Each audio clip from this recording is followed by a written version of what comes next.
Salut à tous, on se retrouve pour le débrief du match entre la Tanzanie et le Maroc. Victoire du Maroc 2 buts à 0. But qui a été inscrit par Hakim Ziyech à la 28e minute de jeu et un contre son camp d'un joueur tanzanien à la 53e minute de jeu. Mais avant tout, merci aux personnes qui étaient présentes avec moi pour suivre le match en live. Et n'oubliez pas de liker et de vous abonner si vous êtes nouveau. Bon match du Maroc, malgré le penalty raté à la 3e minute de jeu par Hakimi. Du coup, si on écoute les propos de Walid Regragui à la fin du match, voilà, c'était une bonne équipe de la Tanzanie.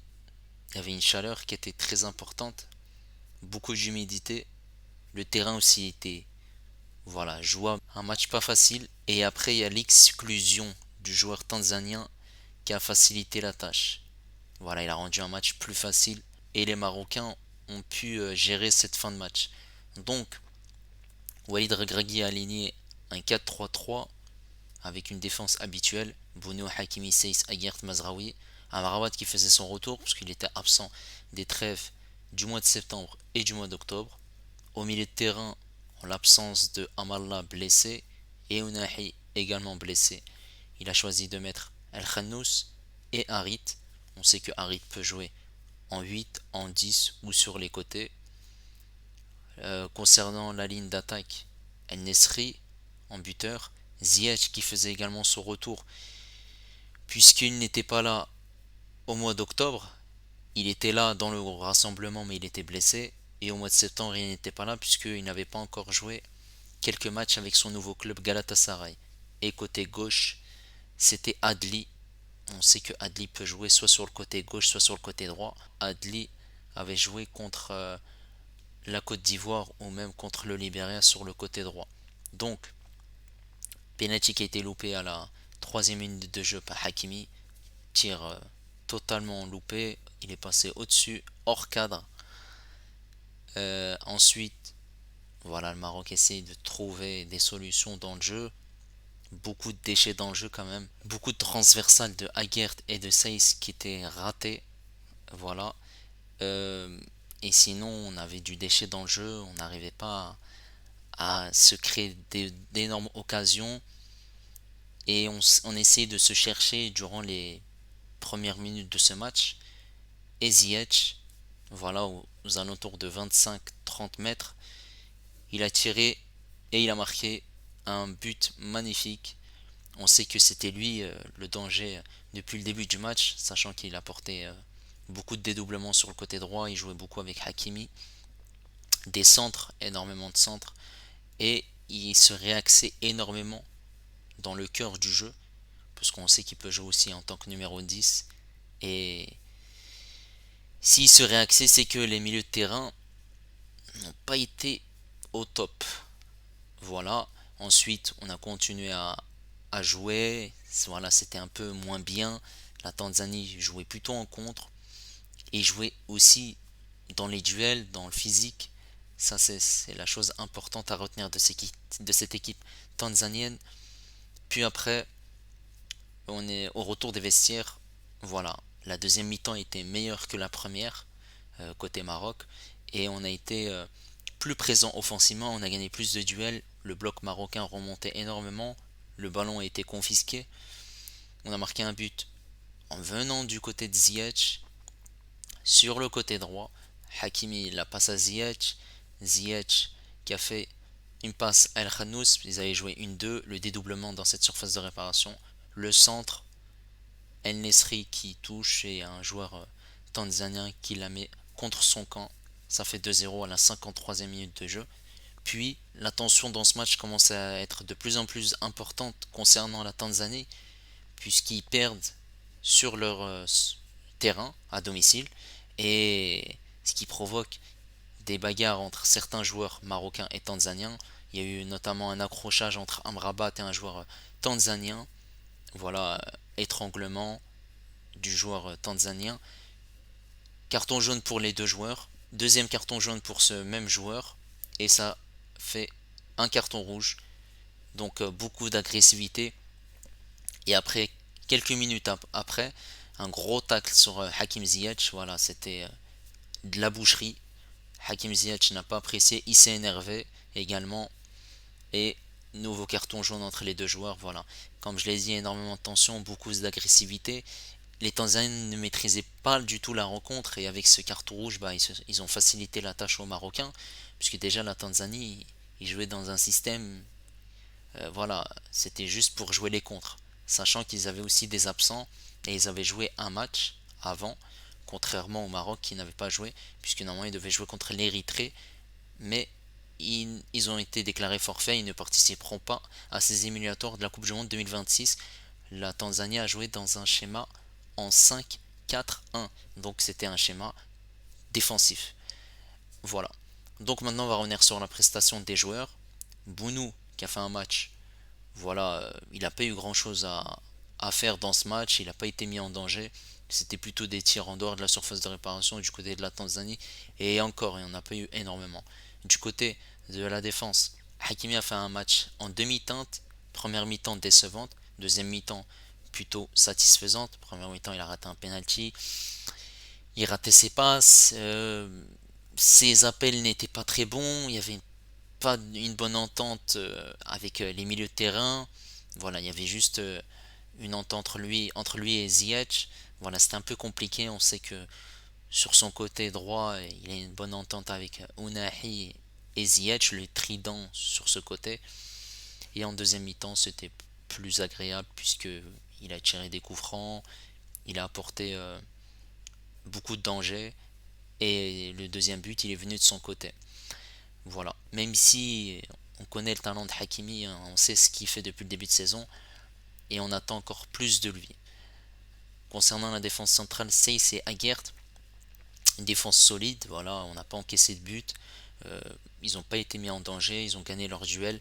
Il y avait juste quelques déchets dans leur jeu, quelques imprécisions, comme je l'ai dit, beaucoup de transversales ratées. À un moment donné, Aguert, il avait perdu un ballon. Heureusement que Seyss a su le rattraper juste derrière, puisque c'était une occasion franche pour la Tanzanie. Et Mazraoui, j'ai trouvé qu'il a fait un match moyen. Par moments c'était bien et par moments c'était pas très bien. J'ai l'impression que c'est courant alternatif. Après, il joue sur son côté gauche. Il n'est pas sur son bon poste. Donc c'est compliqué. Et il y a eu beaucoup d'imprécisions au début du match. Pas mal de passes ratées entre Aguert et Mazraoui. Mazraoui aussi qui ratait ses passes. Voilà, il y a eu un manque de communication entre lui et les autres joueurs proches de lui sur le terrain. Voilà, il faut qu'il essaye de trouver ses repères sur ce poste de latéral gauche. Concernant le milieu de terrain, on avait Amrabat, Harit et El Khannous. Amrabat qui a retrouvé l'équipe nationale après deux rassemblements manqués. Alors, match, que dire? C'est pas un match satisfaisant. C'est un match où on voit qu'on a besoin de lui dans notre équipe et c'est une pièce maîtresse de ce milieu de terrain. Il n'a pas réussi tout ce qu'il a fait aujourd'hui. Il a gagné certains duels. Il a été bon dans la récupération du ballon. Il a fait des fautes. Voilà, il y a eu de l'attention quand même de sa part dans ce match. Voilà, ça peut être une tension positive, mais je trouve que depuis qu'il est à Manchester United, voilà, il essaye encore de se chercher dans ce championnat et ça impacte sa performance en équipe nationale.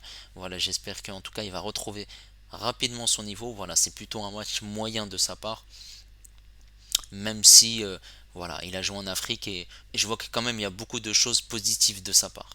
Alors concernant les deux autres milieux de terrain, Harit, c'est un match peu satisfaisant, voire pas du tout satisfaisant. Je suis déçu.